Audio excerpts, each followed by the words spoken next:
بسم الله الرحمن الرحيم والصلاة والسلام على رسوله الكريم. Last time we spoke about the Ottoman Empire and from its beginning till the time of Muhammad al-Fatih. The Ottoman Empire had many leaders, sultans, I think about some 30 or so of them. We said that the first 10 were all great, and that was a record for any state, empire, country in the world to have 10 successive great leaders. Today we'll talk about the last 3 or 4 of those great ones.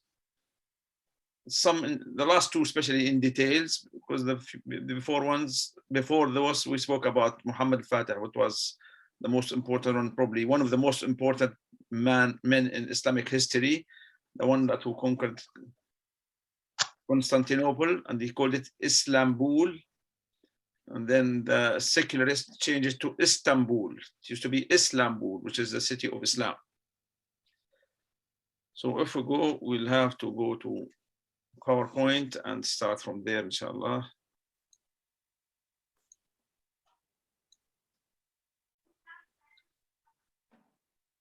Okay.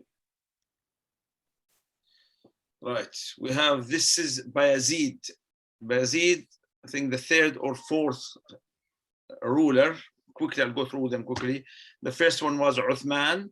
Then the second one, Orkhan. This is the 3rd, Bayezid the 3rd. Right. And the first few, 4 or 5, were expanding the state from a small town in Western Turkey to almost half of Eastern Europe, and well, a lot more as well after that. Right. After that came Muhammad, after that called Bayezid al-Awwal. Right, that's the 5th ruler. So that was the Bayezid. No, not Bayezid. Sorry, this is Muhammad. Oh, this is Muhammad Khan, Muhammad the 1st. Right, I think we missed one before here. Yeah, we missed one, Bayezid. Don't know why. Bayezid was called the Thunderbolt. He is the one who expanded most in Europe, but then he had to leave his expansion and come back to fight Timur-Lenk, the Mughal or the Turkish, and unfortunately he lost to him and he was captured by him. And once he captured him, then the state nearly collapsed. Then his son Muhammad the 1st came and reunited the whole country and started expanding again. His son is Murad al-Thani. Again, he was fighting the Europeans and expanding in Europe. Whenever they expand in Europe, they always expand a little bit more in Asia as well. Murad al-Thani had many wars with the Europeans because there were too many of them, and when they usually lose a battle to the Ottomans, they get help. They forget their differences. They get help from neighboring countries, from the Pope, from other Christian countries, regroup and attack. So they never left the Ottomans at peace, nor did the Ottomans leave them in peace. They were always welcome their wars. Murad al-Thani was Murad II was the father of Muhammad al-Fatih.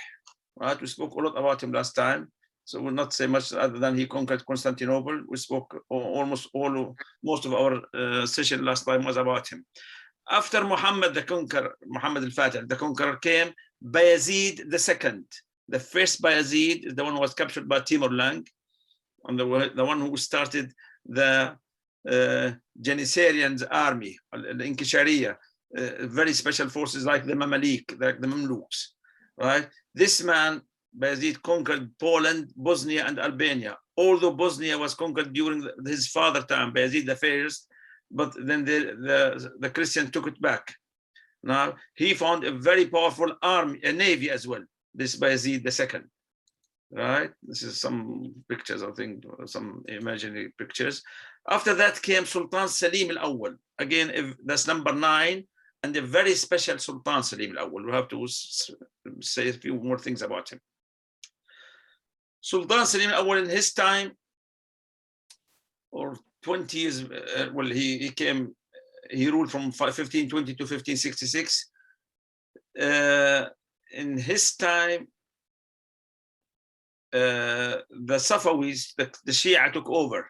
This Ismail Shah the Safawi took over Iran and converted them by force, killed a million Sunnis there, and converted within a few years. If you not declare that that Shia, he'll kill you. Exactly like at the same time what the Christians were doing in Spain. So he converted them by force. Sultan Salim, he went to him, fought him, defeated him badly, occupied Tabriz, his capital, and then he wanted to carry on, take all of the rest of Iran, but then his army revolted, and they said, we are tired, we've been fighting for so long, you brought us from Europe, now back to Asia, and then we started, it's too cold. So he went back home to Turkey, and the first thing he did, executed those army leaders who did not obey him. At that time, there was the Mamluks. We know we spoke a lot about the Mamluks. The Mamluks were ruling Syria and Egypt. Originally, they were good people, but like this nature of mankind, that you are not good forever. There will be from among your descendants or those who follow you, there will be some bad apples. So what happened is the Mamluks at that time who were ruling Egypt, their leader was Qanso al-Ghuri. Qanso al-Ghuri was a bad man. He took the side of the Shias, of Ismail Shah. So we're not talking about Sulaiman now, we're talking about the one before him, really.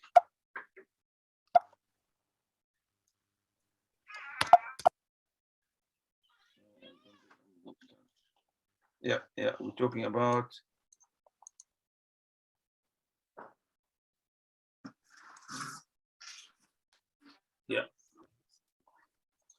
Sulaiman, Sultan Salim, right? So what he did, he decided to sort out those Mamluks.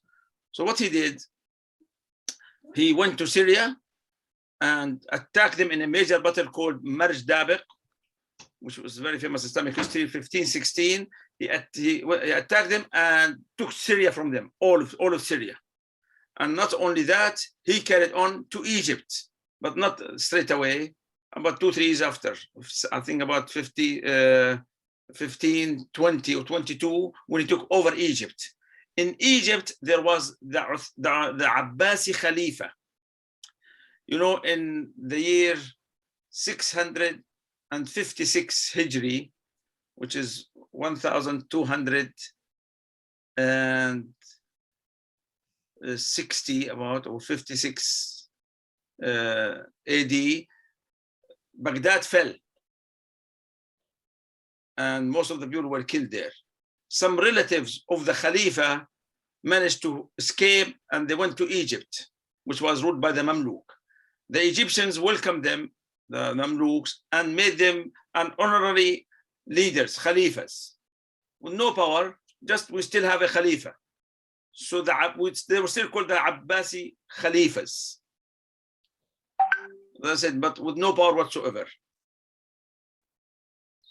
So by that time, there were different ranks for leadership in Islam.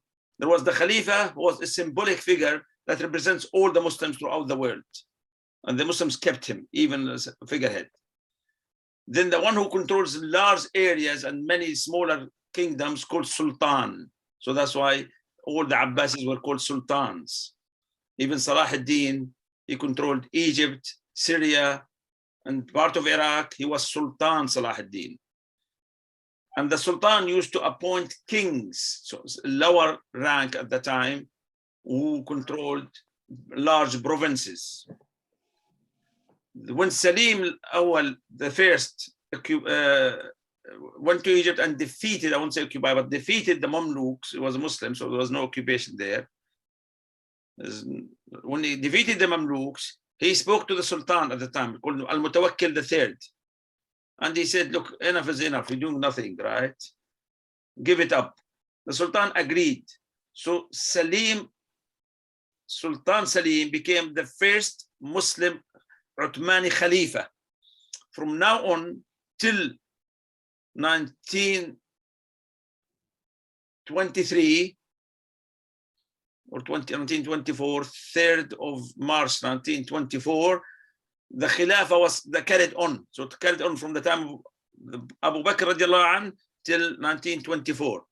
So from till that time, that we had always the leader of Turkey or Ottomans were called after from the time of Sultan Salim onwards was called the Khalifa, right? So this is his major. He's known for being the Khalifa, the first Uthmani Khalifa. After him came Sulaiman, the son of Salim. Now he ruled from 1502. No, that's not true. 1502 to 1566. No, from 1522 or 24, because he ruled for only 40 years or 40 something years. That's 6 years. So these dates here, I'm sorry, it's wrong, but I've noticed. So he was the longest serving Khalifa or Sultan of the whole Abbasids, ruled for 40 years.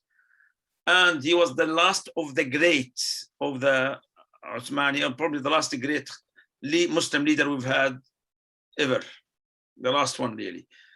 In his time, many things happened, both on land and on the sea. We said that so Salim al-Awwal, he made a powerful navy, and himself again strengthened the navy and sorted out the Europeans. The Europeans started again attacking the Muslim land in or controlled land in Europe. So when he took over, he was only 26 years old. So the Europeans thought he was only a young man, and they took over Bosnia and parts of Romania, parts of Romania, part of Hungary, which was again from belonged to the Ottoman Empire. So he decided to fight them. So they united the Europeans, many countries from Europe, Italy, Germany, Austria, Poland. They united and they formed a very big army. And Suleiman went to meet them as well, and he took a very big army with him as well. And they met at the Battle of Mohawks, or the town called Mohawks in Hungary. This is a very interesting battle. Actually, one of the most interesting battles of all time. Right? I know this is one of the important battles. I'll tell you what, it's significant. It has some record that there is no other battle has that record as well. The Muslims and the Christians, the Muslims were about 100,000. The Christians, the number is not known, but many thousand, over 100,000. This is the way that they lined up for war, right? The red ones are the Christians and the green ones are the Muslims. The Sulaiman Thani's forces. Sulaiman Thani forces put his forces in 4 rows, as you can see this. And behind them, he and his royal guard, about a few thousand of them, were on this blue line here, right? The battle started after the Salah of Asr. Usually they expect the Muslims to fight after Fajr, but Muslims again could be tricky sometimes. So the Muslims started the war, or the other side started, they attacked. But before they attacked, let's talk about something. The Christians or the Europeans by that time, by the beginning of 16th century, they have managed to manufacture shields, this type of shields that they used to for their horses and for their men as well. The advantage of those shields that they were a mixture of carbon and iron that made steel, and somehow they managed to make it thin as well as very powerful, proper steel, right? And so it could not be penetrated by arrows. Right? So before that, the arrowmen were the bowmen were very big problem for the armies.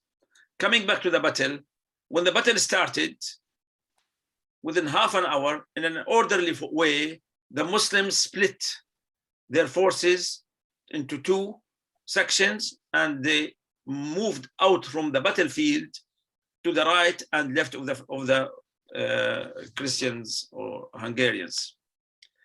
Now, it didn't occur to them, to the Hungarians, that that was a trick. Why? Because the royal camp was still in front of them, did not move. So it didn't look like a retreat, it looked like a defeat. The Christians thought that the Muslims ran away from them because they left their king, the Sultan, and about 3,000-4,000 of his soldiers there, and they did not move. So they were so eager, the Christians, to attack, to go and get rid of the king once and for all, the Ottoman Sultan, the Sultan, which would be the greatest victory for them ever, really. But that's what they thought. Actually, that was the Sultan wanted them. He wanted them to concentrate in this area here and just go towards him. That's the courage he had. When they came, suddenly, the Ottomans brought with them 350 field guns. And at one go, they had fired at them. Within an hour, thousands of them fell, of those Christians. Plus, the royal guard had guns at the time, which could penetrate that shield that they had. So they were so surprised. So many of them were killed. Just imagine 350 field guns that's supposed to destroy walls and castles are firing at soldiers. So the Christians wanted to surrender, but the Muslims said, no, we're not taking prisoners this time. And they were not killing them. They said, pick up your sword and we'll fight you. Some did, some didn't. They killed thousands. And they took 27,000 prisoners still.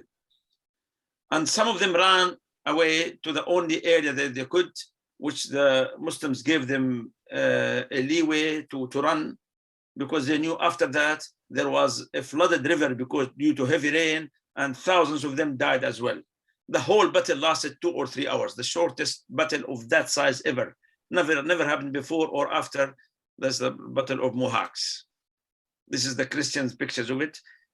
They're still in the Hungarian. It caused them some dilemma to the Hungarian people. Still till today, they say things cannot be as bad as Mohawks, or things as bad as Mohawks, right? That was Suleiman the Magnificent on land. Before Suleiman became leader, suddenly a Turkish man from Albanian origin was born in 1478, called Khidr, in a small town in Turkey, in the western coast of Turkey.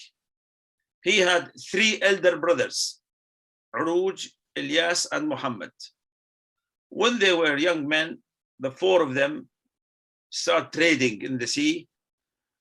And one day the Christians from Rhodos, is an island not far away from Turkey, occupied by the Knights of the Cross, they attacked them and they just managed to escape without getting harmed.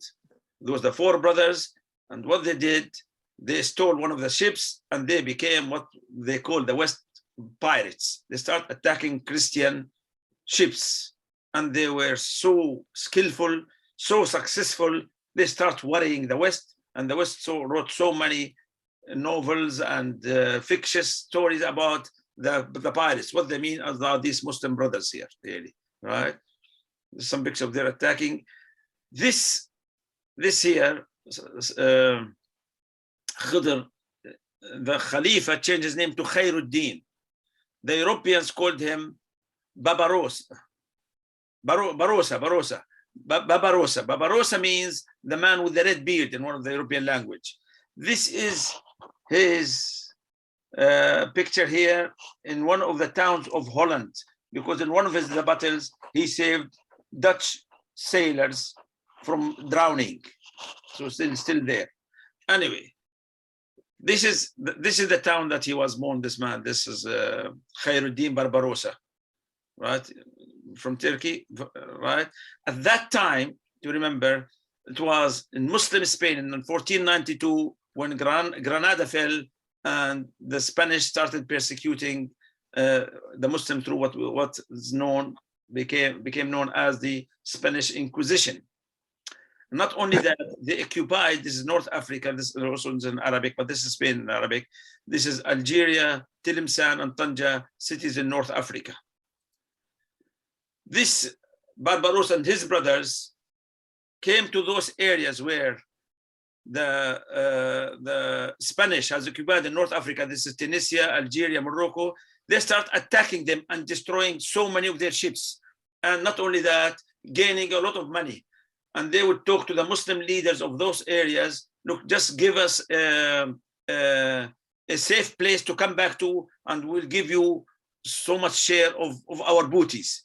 And they were raiding the Christians throughout the Mediterranean, Christian forces, especially the Spanish ones, to be honest, and the Italians, and didn't save anybody, right? So it became a big problem for the Europeans. The whole Mediterranean was not safe for them because of those four brothers.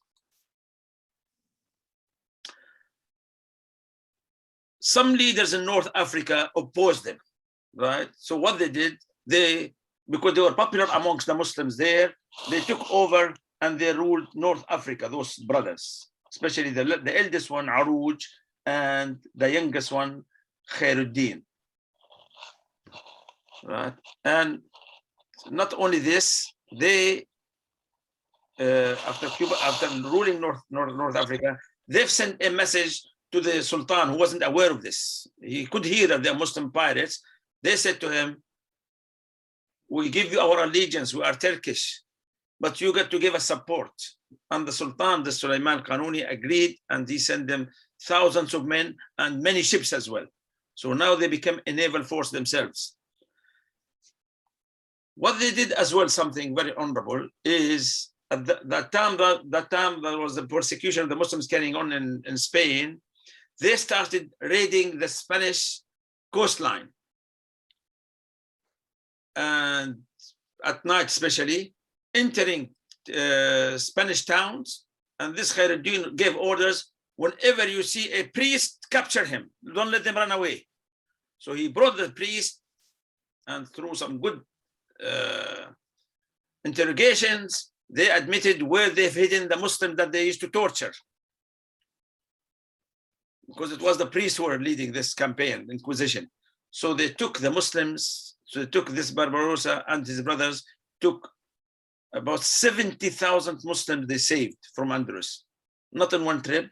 As I said, they had many ships now. They used to go in as many as 30 or 40 ships to the Spanish shores, and nobody where would they land, but they would land there and they would look for Muslims and take them. They were so careful. They would take the Muslims at night only. You know why? Because they knew the Muslims were kept underground for many months, probably years, without seeing the light, so as not to harm them, right? And they saved the 70,000, and they brought them to North Africa, really, Morocco, Egypt, Algeria, and Tunisia. The Spanish, which was the second biggest force in the world at that time after the Ottomani, it was the biggest in Europe. The Spanish and the Portuguese, they were number 1, 2, number 2, 3 after Europe was a bit weaker than them, but they were very big, powerful force. So what they did, because the Barossas and his brothers took over Algeria, the leader of Tlemcen, he was defeated by them. He went and joined forces with the Spanish, and they came with a big force. And at that time, Khairuddin Barbarossa wasn't there in Tlemcen, but his eldest brother Arouj was there. They captured him, chopped his head off, took it to Spain, and then Barbarossa would have to try do this again. Barbarossa, what he did now, he's got the naval support from the empire. He starts becoming more daring now. I mean, he was doing a lot of damage with few ships. Now he's got the whole country behind him. At that time, Europe was divided in a strange way. This is here, Rome, where the Pope is, right? All this color here is called the Roman Christian empire. It's nothing to do with the first or second Roman empires. This time it's only to do with the Catholic faith, because a lot of Christians at the time, I don't know what's the name of that pope to do. See here, if we look at here, this is here the Holy Roman Empire. So something to do with the faith, really. They were independent countries, Germany, Austria, and half of Italy. The other half was independent as well. France and Spain, France was against them because mostly by that time Protestant, but Spain was with them, but didn't belong to that empire. But Spain was really in charge of them. They were the strongest of all of these. So that Pope, when he saw that those Muslims attacking him, and they were they went so close to Rome. They were only 56 kilometers, some 35 miles away from Rome. So he was alarmed. He called all these forces here for a meeting, and they decided to put an end, or try to put an end to the Muslim navy in the Mediterranean once and for all, because he told them very frankly, if they were 56 kilometers away from the Vatican, they could finish off Christianity in next attack. So the Spanish, the Romans means here Rome, not the old Roman Empire, the Austrians, the Germans, not the French, by the way. The French were enemy of them. This Suleiman, by the way, Suleiman the Magnificent, was an intelligent man. He used divide and rule, like they used to use on us after. What he did, he supported France against Germany and Spain. He supported them. We'll see later how he supported them physically by sending them forces. He supported the Protestants against the Catholics as well, which just to increase their divisions. So those countries here, I said, they have formed an alliance, like a crusade, under the leadership of Charles V. That was the king of Spain, not France. France wasn't with them, right? Charles V was the grandson of Ferdinand and Isabella, the two leaders. Isabella was the woman, the queen of Portugal, and Ferdinand was the king of the Christian Spain. Anyway, this Charles V was the strongest man after the Ottomans at the time, right? He formed a big navy, and they have these are the countries, you see, that this here, or they formed a big navy. They united their forces, and they put one of their men, I think Italian, called Andrea Doria, as in charge of the whole naval campaign to confront the Muslim navy. The Muslims heard of that. By that time, this Sultan Suleiman al-Qanuni promoted Khairuddin Barbarossa to the minister of the navy. He made him in charge of the whole empire's navy. And actually the Suleiman who called him Khairuddin, is, like Bahauddin, Salahuddin, this Turkish, they use all these, which means Khairuddin means the best for the religion, or the man who's good for the religion. So Khairuddin Barbarossa took his navy, which was 120 ships only, right? Took them here, took them to a bay, right, which has narrow entrance here on the eastern side of the Mediterranean, and he took them inside here and camped inside here, right? So as, again, to nullify the superiority, the numerical superiority of the Christians, right? The Christians came forward, and they didn't find the Muslim navy waiting for them, but they could see that the Muslim navy was inside there.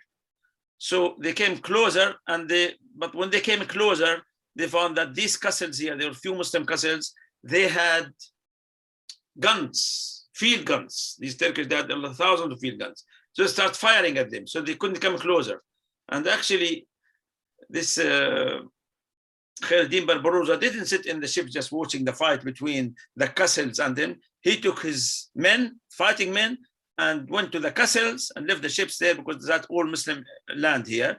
So it's safe for him. He left the ships and they were fighting back those ships from the land. But the ships realized that getting too close to the coast, that will cost them, one with A, one without it. So they waited outside and they thought of an idea to get the Muslim Navy out, because no good keeping the Muslim Navy there safe and they can't do anything about it and they can't camp outside forever. They've tried a few times, but they were repulsed. So what this Andrea did, he moved his navy far away and pretended to be attacking another Muslim town or cities on in the Turkish coast, hoping that Barbarossa will follow him. Khairuddin Barbarossa had a meeting with his generals, and they said this is a trick. He wants us to go out in the open, because Khairuddin Barbarossa had 120 ships. The Christians had between 250 to 400 ships, different reports. Right? They had 60,000 men. Khairuddin Barbarossa had 30,000 men.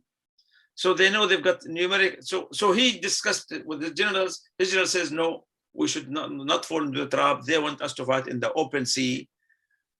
So we will not go. But then he decided against that. He said, we will go out. And he went out. What the Christians did not expect really, that he would come out so quickly. They thought that they would arrive there, then position themselves in a fighting position. He will come, right? And they will be ready for him. Right. There's one main difference between the Muslim Navy and the Christian Navy. The Muslim Navy depended on rowing. There are thousands of men, or 200 men in each ship almost, just to row the ship. They did not depend on the wind. While the Christian Navy, all their ships were sailing ships, depended on the wind. Right. So when the Muslims came here, closer to those ships, they were behind them. Those ships did not have enough time to make a U-turn.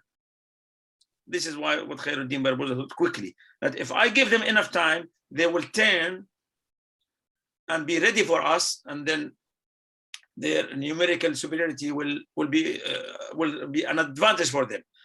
So they attacked them from the back, and within 5 hours, they drowned 10 ships, captured 35 ships, and those navy they were attacked from the back.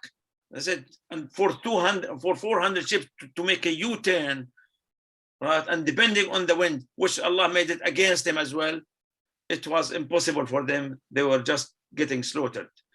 And the Ottomans were not only fighting from a distance, they were getting close to them. That's why they lost 400 men in this battle, while the Christians lost 3,000 sailors or from Navy, right? So the one last attempt from that Andrea, what he did, he took most of his ships and went away, hoping that Barbarossa will follow him. But they left quite a few Italian ships down there. Barbarossa finished them off and said, no, thank you, you can run away. And this man, Andrea, had lost heart and he never came back. And that was the end of the war. And it was a big loss for Europe. In 5 hours, they've lost their navy, well, there's a lot of them. How many? 45 ships in 5 hours, plus they had to run away. So for the next 50, 60 years, the whole Mediterranean was really a Ottomani lake. No military power could ever show, right? Now coming back to, so that's the story. Barbarossa, after that, he retired. He went to Istanbul, built a mosque and 2 schools. At the time he was 60 years old anyway, and spent the rest of his life there. That's his right. Now, we spoke earlier that France was against the rest of Europe at the time. Most of Europe were united in faith. They were all Catholics except France.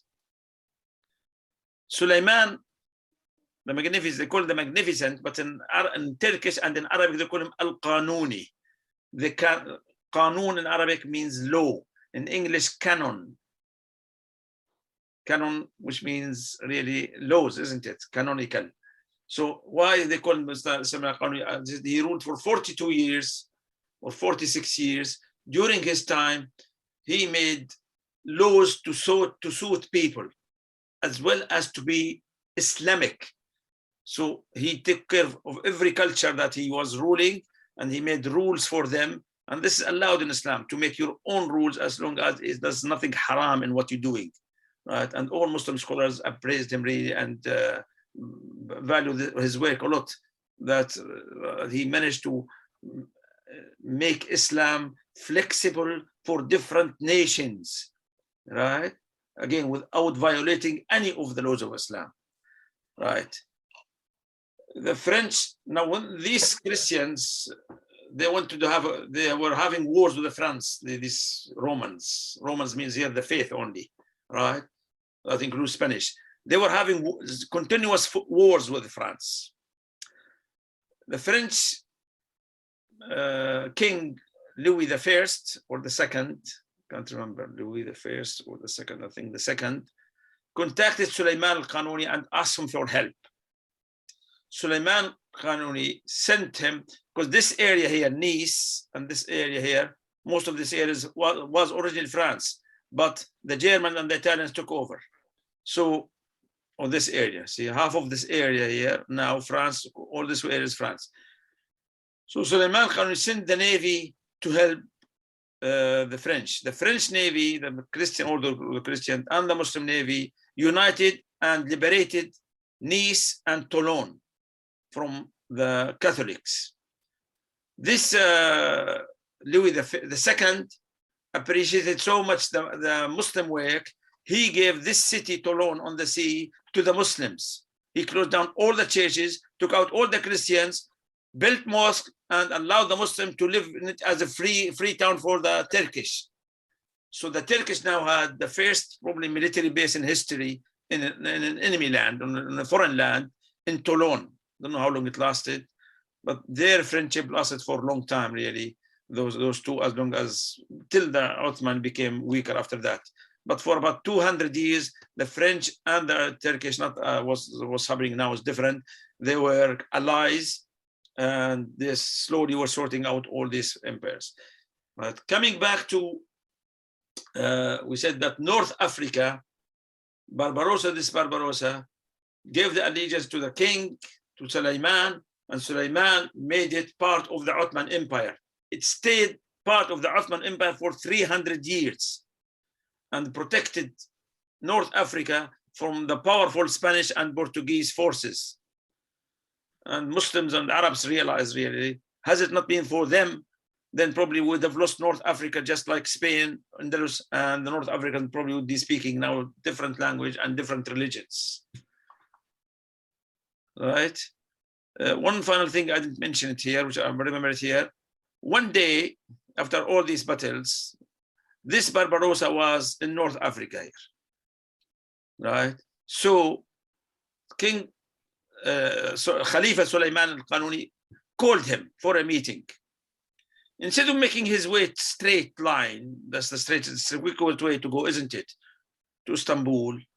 On his way, he attacked few Christian villages, burned their ships, and then came. He always comes back with a present. He never comes empty-handed to see Muslims, whether North Africa or, he always comes back with presents. Either destroys so many ships or brought so much gold and booties with him, right? And I said, because of him, North Africa stayed Muslims really till now, because of this Barbarossa and Suleiman al-Qanuni, right? This is the state of Suleiman al-Qanuni at the time. All the different colors mean different time that they occupied it, but all this is right. This is Budapest, Romania, Belgrade, Sofia. This is the Black Sea, okay, Iraq. Actually, this is all this area, and even the south. This is not very correct. This is here Sudan, Somalia, and then on the right here, Yemen was there, and Oman and Qatar as well. Most of the sea lines, because they have